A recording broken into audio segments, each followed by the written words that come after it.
Let's have a look at some more questions. Now, what we've got to be careful of here is that we've got to play with our indices correctly, and then we've got to add fractions correctly, and that starts to be problematic. So, if we investigate one where we've got we want to integrate the square root of x.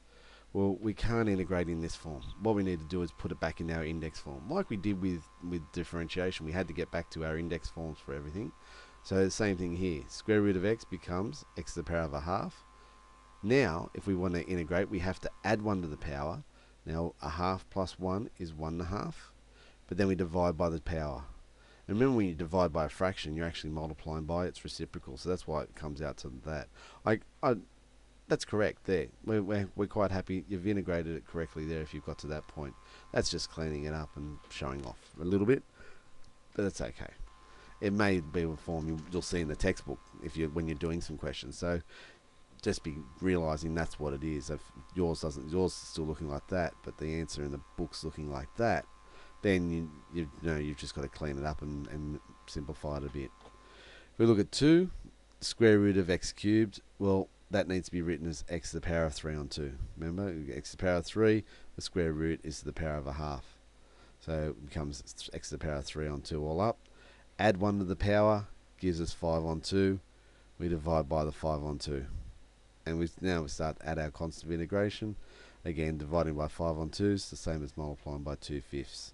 So be really careful with your addition of your fractions. 1 on x cubed, we write it as x to the power minus 3. Square root of x, we wrote as x power of a half.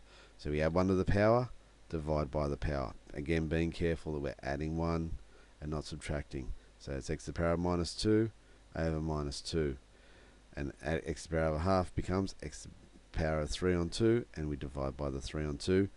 Again, you can leave your answer like that, or you can put your answer in a little fancy form and show me how clever you are at any stage. I'm quite happy to see the first one, but quite happy to see the second one as well. But make sure you don't make simple errors with it.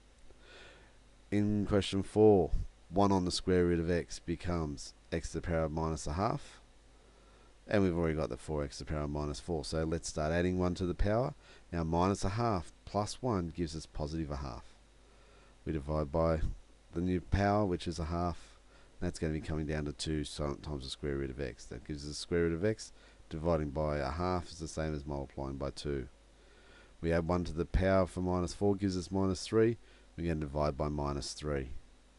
So we get the 4x to the power of minus 3 over minus 3. Notice we get cleaned up down the bottom because we get the negatives multiplying to give us a positive. And we're taking the x to the power of minus 3, putting it on the bottom so it becomes positive. That's just 3x to the power of 3x to the power of 3 there.